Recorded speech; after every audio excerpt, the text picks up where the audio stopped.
Hi అండి. Welcome to అమూల్య మంత్రి Telugu audio stories.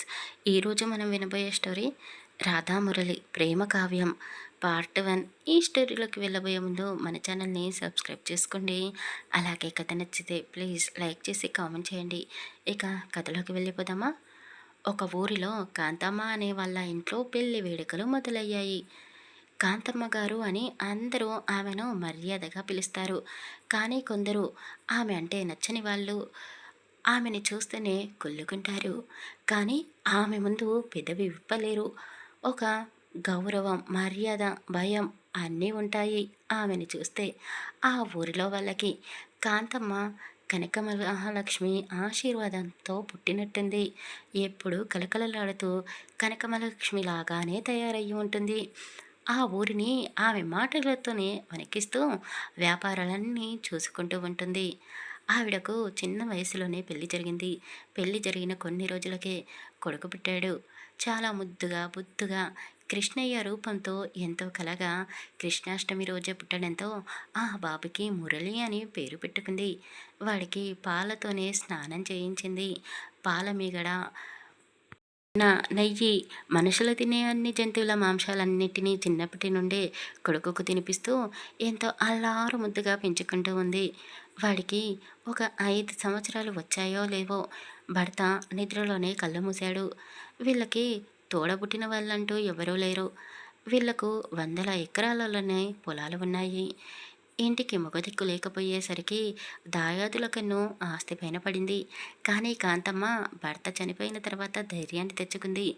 కోడి పిల్లల్ని రెక్కల చాటున దాచుకున్నట్టు ఆమె కూడా కొడుకుని తల్లి అనే ప్రేమ రెక్కల్లో దాచుకొని అపురూపంగా పెంచుకుంటూ ఒంటరి ఆడది పదుల సంఖ్యల్లో పని వాళ్ళని పెట్టుకొని ఎక్కడా గరిటెడు భూమిని కూడా వదిలిపెట్టకుండా వ్యవసాయాన్ని సాగు చేస్తూ ఉంది. నిమిషం తీరిక లేదు, క్షణం కునుకు లేదు ఆమెకు. మురళి స్కూల్లో చదువుకునేటప్పుడే అతనికి పనికి మాలిన వెధవలు జత కలిసిపోయారు. వాళ్ళతో కలిసి సినిమాలు, షికార్లు, సిగరెట్లు, పేకాట లాంటి అలవాట్లకు చెడిపోయాడు. ఇక ఇంటర్ చదువుతున్న రోజుల్లో మెల్లిమెల్లిగా తాగుడికి కూడా అలవాటు పడ్డాడు. డబ్బులకి కుదవలేదు.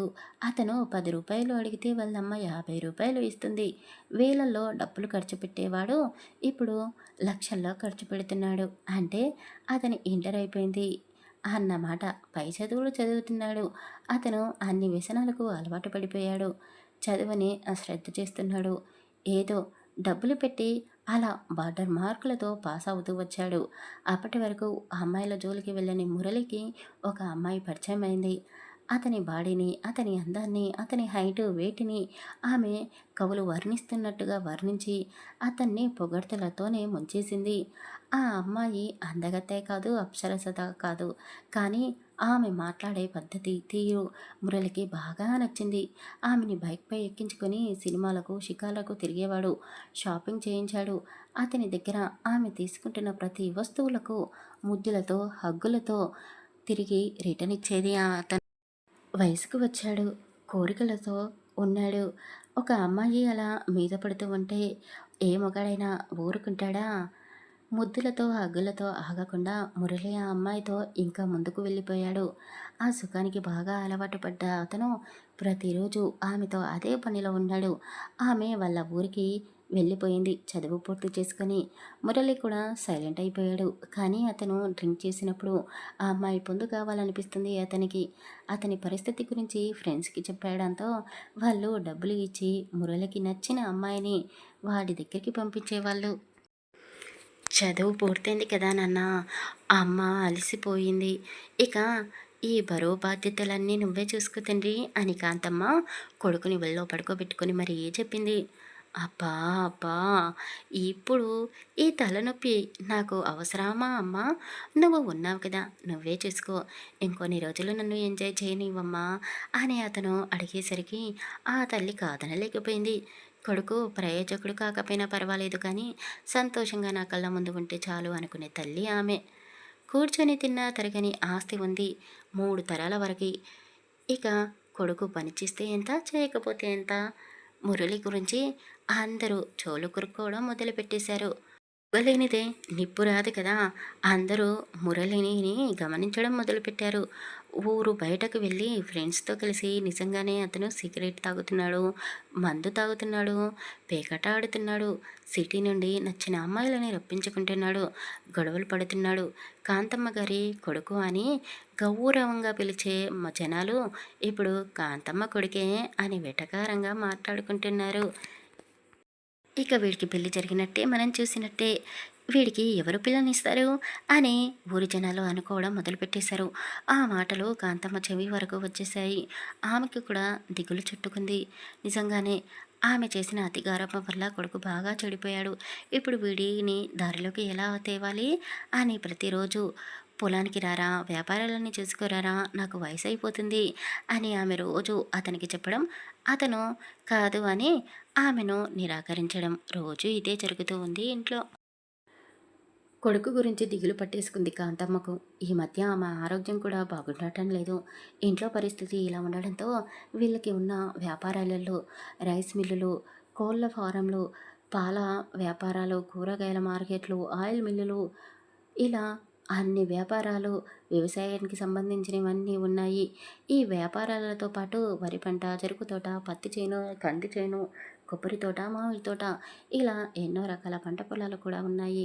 వీటన్నిటిని చూసుకోవడానికి కాంతమ్మ 15 మంది గుమాస్తాలని పెట్టుకుంది. ఒక్కొక్కరికి ఒక్కొక్క బాధ్యత అప్పచెప్పింది. వాళ్ళలో కొంతమంది వ్యాపారాలని బాగా నష్టాలు వస్తున్నాయి అంటూ తప్పుడు లెక్కల్ని చూపిస్తున్నారు. ఆవిడకి ఆ లెక్కల్ని చూసేంత తీరిక కూడా లేకపోయింది. గుమాస్తాలు తప్పు చేస్తున్నారు అని ఆమెకు తెలుసు. కానీ అది ఎవరు చేస్తున్నారు అనేది ఆమె కనిపెట్టలేకపోతుంది. కొడుకేమో అసలు ఏదీ పట్టించుకోవడం లేదు. ఇలా అయితే రేపు నేను చనిపోయిన తర్వాత వీడు వీటన్నిటిని ఎలా మేనేజ్ చేస్తాడు అని ఆమెకు దిగులు పట్టేసుకుంది. అయితే కాంతమ్మ దగ్గర పనిచేస్తున్న నమ్మకస్తుడైన గుమాస్తా మూర్తి కాంతమ్మకి దూరపు చెట్టకు వరసకి అన్నయ్య అవుతాడు. అతనితో అన్నీ పంచుకుంటుంది. ఆమె మనసు బాగాలేనప్పుడు అతన్ని పిలుచుకొని కష్టసుఖాలని చెప్పుకుంటుంది. ఆ రోజు కూడా మూర్తితో ఆమె వ్యాపారాలలో జరుగుతున్న లాభ నష్టాల గురించి మాట్లాడి మురళి గురించి కూడా చెప్పింది. ఈ మధ్య వాడు నా మాట వినడం లేదు. అసలు వాడిని దారిలోకి ఎలా తీసుకొని రావాలి అని ఆమె మనసులోని మాట అతనితో చెప్పి బాధపడింది. అతను బాగా ఆలోచించి ఒక చిరునవ్వు నవ్వాడు. ఇప్పుడు నా అల్లుడు ఉడుకు రక్తంతో ఉన్నాడు. ఎవరు ఏది చెప్పినా వినిపించుకోకుండా ఉన్నాడు. పెళ్లి చేస్తే దారిలోకి వస్తాడు అని ఆయన చెప్పడంతో కాంతమ్మ కూడా ఆలోచనలో పడింది. కానీ అన్నయ్య వీడి గురించి తెలిసి ఎవరు పిల్లనిస్తారు అని దిగులుగా అన్నది. ఆమెకి తెలుసు కొడుకు గురించి చుట్టుపక్కల ఊళ్ళో వాళ్ళకి కూడా తెలిసిపోయింది ఎవరు పిల్లనివ్వడానికి ముందుకు రారు అని. ఆమె మనసులో ఉన్నది ఒకే ఒక్క కోరిక. మూర్తి అన్నయ్యకి ఒక కూతురు ఉంది. తను చాలా అందంగా ఉంటుంది. చిన్నప్పుడు అత్త అత్త అంటూ తన చుట్టే తిరిగేది. పెద్దయ్యాక నీ కూతురిని నా కొడుకుకి ఇచ్చి పెళ్లి చేస్తాను అని కాంతమ్మ సరదాగా నవ్వుతూ అన్న మాటలు గుర్తుకు వచ్చాయి ఆమెకి. మూర్తి గారి వైపు ఆశగా చూసింది. ఆమె చూపులకు అర్థం తెలుసుకున్న అతను తల దించేసుకున్నాడు. ఆమె మనసులోని బాధని తాగుబోతుకోడు వాడికి ఎవరు పిల్లనివ్వరు. అల్లారు ముద్దుగా పెంచుకున్న నీ కూతురిని అడగడానికి కూడా నాకు నోరు రావడం లేదు అని ఆమె మనసులోనే బాధపడుతూ అంతటితోనే ఆగిపోయింది. కాంతమ్మ సంబంధాలను వెతికే పనిలో పడింది. ఏంటి రోజు ఒక 10 మంది అమ్మాయిల ఫోటోలని చూపిస్తున్నావు ఎందుకు అని మురళి ఒకరోజు వాళ్ళ అమ్మని నిలదీసి అడిగాడు. రోజు ఆ అమ్మాయిల ఫోటోలను చూపిస్తున్నాను. అందులో ఒక్కరు కూడా నీకు నచ్చడం లేదా? నీకు వయసు వచ్చింది. ఎందుకు ఫోటోలు చూపిస్తున్నానో ఆ మాత్రం తెలీదా? ఈ ఇంటికి కోడలి అవసరం ఉంది. నీకు భార్య అవసరం ఉంది అని ఆమె చెప్పడంతో మురళి కోపంగా తల్లి వైపు చేశాడు. ఇప్పుడు నేను చెప్పానా నాకు పెళ్లి కావాలి, పెళ్లి చెయ్యి అని. నేను ఇప్పుడే పెళ్లి చేసుకోను అని చెప్పాడు. అంటే ఎప్పుడు చేసుకుంటావురా? నాకు ఈ మధ్య ఆరోగ్యం బాగుండటం లేదు. నేను చచ్చాక చేసుకుంటావా అని కాంతమ్మ కాస్త గట్టిగానే అడిగింది. అమ్మ చిరాకు తెప్పించకు. పెళ్ళి నాకు సంబంధించిన విషయం. నేను ఎవరిని చేసుకోవాలో ఎప్పుడు చేసుకోవాలో నాకు బాగా తెలుసు. మీరు ఇక ఈ ఫోటోలని చూపించడం మానుకోండి అని మురళి చెప్పాడు. అంటే ఏంట్రా ఎవరిని చేసుకుంటావు? సిటీలో ఎవరినైనా చూసుకున్నావా ఏంటి అని ఆవిడ కోపంగా అడిగింది. అమ్మా ఎందుకు అలా మాట్లాడుతున్నావు? ఇంకెలా మాట్లాడమంటావురా? నీకంటే చిన్నవాళ్ళు కూడా పెళ్ళిళ్ళు చేసుకొని పిల్ల పాపలతో సంతోషంగా ఉంటున్నారు. నాకు మాత్రం ఆ సంతోషం చూడాలని లేదా? నాకు మాత్రం నీ పిల్లల్ని ఎత్తుకోవాలని ఉండదారా? నీ జీవితంలో జరిగే సంతోషాలన్నిటిలో నాకు భాగం పంచుకోవాలని ఉందిరా అని కాంతమ్మ ఏడుస్తూ కొడుకుని పెళ్లి చేసుకోమని బ్రతిమాలుతూ ఉంది. అతను పెళ్లికి అస్సలు ఒప్పుకోవడం లేదు. కాంతమ్మ 2 రోజులు భోజనం చేయడం మానేసింది. దాంతో ఆమె హాస్పిటల్ పాలయ్యింది. మురళి తల్లి పడుతున్న బాధని, ఆమె పరిస్థితిని చూడలేక పెళ్లికి ఒప్పేసుకున్నాడు. ఇక ఆమె సంతోషానికి అవధులు లేవు. ఆమె దగ్గర ఉన్న అమ్మాయిల ఫోటోలన్నీ మురళి ముందు పరిచింది. తల్లికి తెలియకుండా మురళి ఆ ఫోటోలలో ఒక అమ్మాయి ఫోటోని పెట్టాడు. ఆ ఫోటోని తీసి తల్లి చేతికి ఇచ్చాడు. ఈ అమ్మాయి నాకు చాలా బాగా నచ్చింది. పెళ్లి చేసుకుంటే ఈ అమ్మాయిని చేసుకుంటాను. లేదంటే ఇలాగే ఉండిపోతాను అని చెప్పాడు. ఆ అమ్మాయి ఎవరైనా సరేరా, నేను వాళ్ళ అమ్మ నాన్నలతో మాట్లాడి నీ పెళ్లి జరిగేలా చేస్తాను అని ఆమె చాలా సంతోషంగా కొడుకు ఇచ్చిన ఫోటోని చూసింది. అంతే, నోట మాట ఆగిపోయింది. ఒరేయ్, ఈ అమ్మాయి ఎవరో నీకు నిజంగానే తెలీదా అని అడిగింది. తెలీదు, ఇప్పుడే చూస్తున్నాను అని అతను సమాధానం ఇచ్చాడు. ఇక ప్రస్తుతం పెళ్లి జరుగుతున్న రోజుకి వస్తే మురళి పెళ్లి కొడుకుగా ముస్తాబై ఉన్నాడు. కాంతమ్మ ముఖం 1000 కాంతులతో వెలిగిపోతూ ఉంది.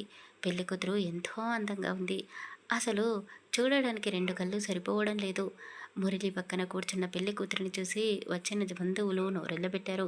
ఒక తాగుబోతుకి తిరుగుబోతుకి ఇంత అందమైన పిల్లామా అని చెవులు కొరుక్కుంటున్నారు. పెళ్లి కూతురు ముఖంలో ఎలాంటి సంతోషము లేదు.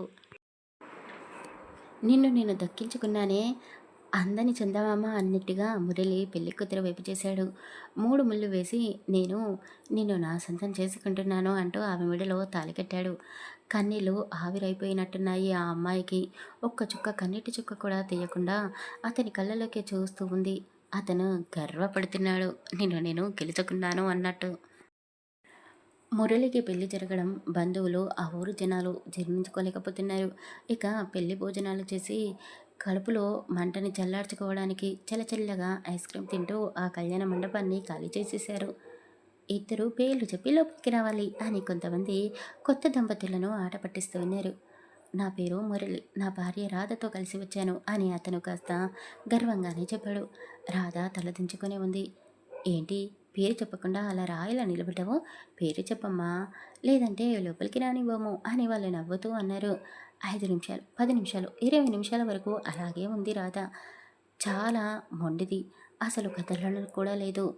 పెళ్లి కొడుకు పేరు చెప్పడం లేదు. ఇంత మొండిదానివేంటే నువ్వు అని అందరూ అంటూ ఉన్నా రాధ మాత్రం తలెత్తి కూడా వాళ్ళ వైపు చూడడం లేదు. ఇక విసుగు చెందిన మురళి రాధని ఎత్తుకొని, నా భార్య రాధ, రాధ మొగుడు మురళిని, మా పేర్లు తెలుసు కదా, ఇంకా ఏమైనా కావాలా అని చిరాకు పడుతూనే ఆమెని ఒక చంటి పాపలా ఎత్తుకొని తన గదిలోకి తీసుకుని వెళ్ళాడు. అందరూ నోరెళ్ళబెట్టారు. వామ్మో, ఇదెక్కడి ఒడ్డూరం, ఇదెక్కడి వింత పెళ్ళాం, వీడెక్కడి వింత మొగుడు అని నవ్వుకున్నారు.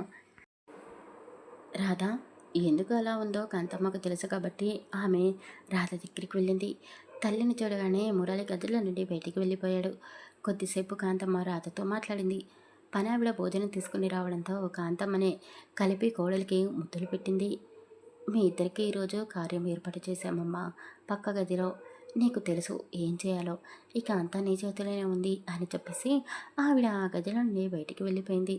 బ్యూటీషియన్స్ వచ్చి రాధని అందంగా ముస్తాబు చేస్తున్నారు. అందంగా పూలతో డెకరేట్ చేసిన గదిలోకి ముందుగా మురళి వెళ్ళాడు. రాధ పాల గ్లాస్ చేతిలోకి తీసుకుని ఒక్కొక్క అడుగు వేస్తూ శోభనం గదిలోకి అడుగుపెట్టింది. గది తలుపులు తీయగానే ఆ గది మొత్తం మల్లెపూల వాసనతో గుబాలించి ఉంటుంది అని అనుకుంది. కానీ మల్లెల వాసన బదులు సిగరెట్ వాసన, మందు వాసన వస్తున్నాయి ఆమెకు. అసలు మనిషి రూపమే కనబడనంతగా పొగ మురళి చుట్టూ కమ్ముకొని ఉంది. అతను ఆమెకు దగ్గరగా వస్తూ ఉంటే సిగరెట్ వాసన, మందు వాసన ఇంకా ఎక్కువైపోయింది. ఆమె ముక్కు మూసుకొని ఉంది. అతను డోర్ గడియ పెట్టేశాడు. వేళ్ల మధ్యలో ఆఖరిగా ఉన్న సిగరెట్ని పొగ పీల్చుకొని రాధ ముఖం పైన ఊదాడు. ఆమె తల పక్కకు తిప్పేసుకుంది. నాకు తెలిసి నీకు నేనంటే ఇష్టం లేదు, అందుకే అలా ఏడుపు ముఖంతో ఉన్నావు. కానీ నీతో కాపురం నాకు ఇష్టమే అంటూ చేతిలో ఉన్న పాల గ్లాస్ని తీసుకుని పూర్తిగా తాగకుండా, ఆ పాలని మింగకుండా అతని చేతులతో రాధ ముఖాన్ని అతని వైపుకు తిప్పుకున్నాడు. ఆమె ఎర్రటి పెదాలని పుట్టిన వేలుతో తాకాడు. ఆమె పెదాలని అతని పెదాలతో బంధించాడు. అతని నోట్లో ఉన్న పాలు ఆమె నోట్లోకి పంపించాడు. ఆమె గుటక వేసే వరకు అతను ఆపకుండా పెదాలని తడుముతూనే ఉన్నాడు. అతని ఫుల్లుగా డ్రింక్ చేసి ఉన్నాడు. సిగరెట్ తాగాడు. రాధ ఆ వాసనని భరించలేకపోతూ ఉంది. కడుపులో నుండి తిప్పుకు వస్తుంది ఆమెకు. అతన్ని బలవంతంగా పక్కకు తోసేసింది. వాష్రూమ్‌కి వెళ్ళేంత గ్యాప్‌లోనే ఎదురుగా ఉన్న అతని మీదకే బుడక్కమని వామిటింగ్ చేసుకుంది. అతని షర్టంతా తడిసిపోయింది. మురళికి చాలా కోపం వేసింది. నేనంటే నీకు మరీ అంత చులకనైపోయానానే? నీకు పొగరు ఉందని నాకు తెలుసు కానీ మరీ ఎంత ఉందని తెలీదే. నీ పొగరుని నేను అణిచేస్తాను అంటూ ఆమె జుట్టు పట్టుకున్నాడు. మరో చేతితో షర్ట్ బటన్స్ తీసేసి ఆ షర్టుని అవతల పారేశాడు. ఆమె చీర కొంగుని లాగి అవతల పడేశాడు. రాధ అతన్ని ఆపడం లేదు, అరవడం లేదు, ఏడవడం లేదు. అతనికి ఇంకా పంతం పెరిగిపోయింది. ఆమె కళ్ళలోకే చూస్తూ, సవాలు చేశావు కదానే, నా మొగతనం ఏంటో ఇప్పుడు నీకు చూపిస్తాను అంటూ అతను ఆమెని కౌగిట్లో బంధించి నలిపిస్తున్నాడు. అయినా సరే ఆమె గింజుకోవడం లేదు. ఆ తర్వాత ఏం జరగబోతుందో తర్వాయి భాగంలో తెలుసుకుందాం. కథ నచ్చితే ప్లీజ్ లైక్ చేసి కామెంట్ చేయండి. అలాగే మన ఛానల్ని సబ్స్క్రైబ్ చేసుకోండి. Thank you for listening. Bye bye.